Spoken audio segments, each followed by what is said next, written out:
welcome back to my channel. Happy New Year. It's your girl Devika. In case you've been wondering where I've been, I have been on a hiatus making my baby boy. Yep, if you can see, wrapped onto me is my beautiful baby boy Dio.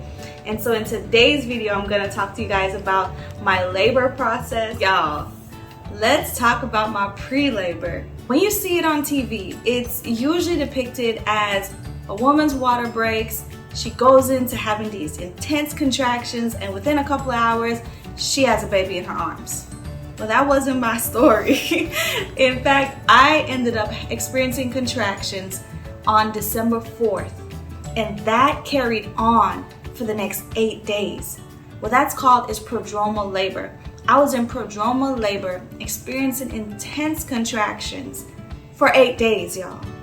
Now, not only did I not see videos expressing this, not only was I not prepared, my midwife didn't mention this, but these were not fake contractions. In fact, they started off at a 3 and within the next couple of days went to a 6. Consistent pain wears your body down. We had started to lose sleep. We were both exhausted. Our breathing techniques, they were helpful, but the pain was still there. And so we were glad that our red raspberry leaf tea, our primrose oil, and the dates that we were eating were working. We went to a doctor's appointment and they let me know that I had already been 2 centimeters dilated, but I was still experiencing this pain. And so many things ended up happening in the course of that week to let me know that I was progressing. Like my mucus plug broke and released itself multiple times. I felt the contractions get closer. And unless you're actually experiencing contractions that are 5 minutes apart for a minute at a time within an hour, you can't go to the hospital. So even though I was experiencing these contractions, I couldn't go to the hospital. So we were just so exhausted. Luckily, we were able to go to the hospital and receive a shot to help me go to sleep. Now, the positives of that shot is it helped me sleep through the contractions for about 3 to 4 hours. The negatives were that it increased the contraction pains, were more intense, and they also became closer. What I thought was, surely I'm gonna go into labor now. Y'all, that didn't happen. I ended up having to go to the hospital twice to get the shot. And on the last time that I got the shot, something interesting happened. So that second shot, it did something. Because after my nap, I woke up to lots of blood. And initially I would have thought that it was a bloody show. But since I already had my bloody show days before, it concerned me and my husband, and so we actually called our midwife. We packed everything we needed into the car earlier that afternoon, so we were able to go to the hospital in 20 minutes.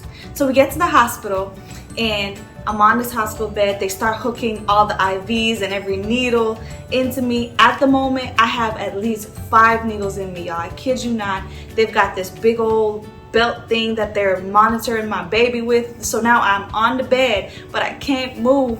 And my bleeding is so bad that they actually use a big bathing towel to soak up the bleeding. Hours go by before we get checked in. I'm soaking up towel after towel, and they're weighing the towel to see how much blood I've lost. I've used at least 4 bathing towels.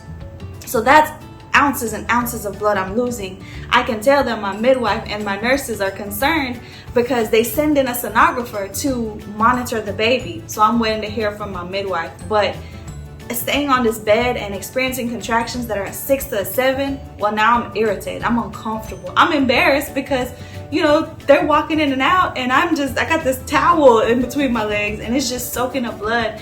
I'm passing clots, but at this point, my midwife lets me know that because of the bleeding, a water birth is out of the question. In fact, you need to be 8 centimeters dilated, which at the time, I'm only 4. Unfortunately, my husband and I were disappointed, but this is why we have a birth plan. If you are pregnant, get you a birth plan, because birth just doesn't go the way you think all the time. Now, if I wasn't gonna have a water birth, that meant that I was gonna have a regular birth. So I opted for epidural. When they finished the epidural, to our surprise, our midwife came over to my husband and I and said, because of the excessive bleeding, and the fact that now your baby is in distress, we have to do an emergency C-section.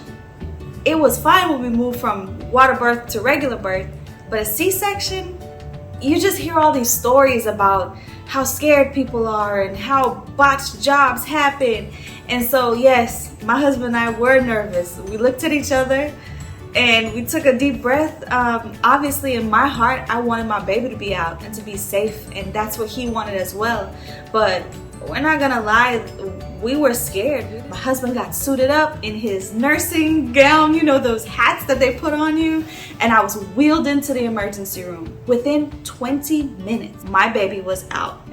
I hear the anesthesiologist telling me, he's healthy, he's great, you did a great job. My husband is seeing him, holding him, and they bring him over to me. My heart started to race so fast, I could just feel my limbs trembling because I was just so excited. What could have been a scary, horrible moment was really a calm moment for me. And so I wanted to share that even though I had to have a C-section, I still have positive emotions and a positive memory about my labor story because I had such a great team taking care of me, as well as a great partner. And as you can see, he is safely here. My husband and I couldn't be more happy. If you are a pregnant mom or you're thinking about getting pregnant, I hope that this video and all of my videos that I've posted help you be prepared, but also just keep in mind that we can't control how life happens. We can't control labor or how we go into labor. So this is gonna conclude this video because Dio is getting a little fussy. But thank you guys so much for watching. In my next video, I'll talk more about how it's been as a new mom. Bye.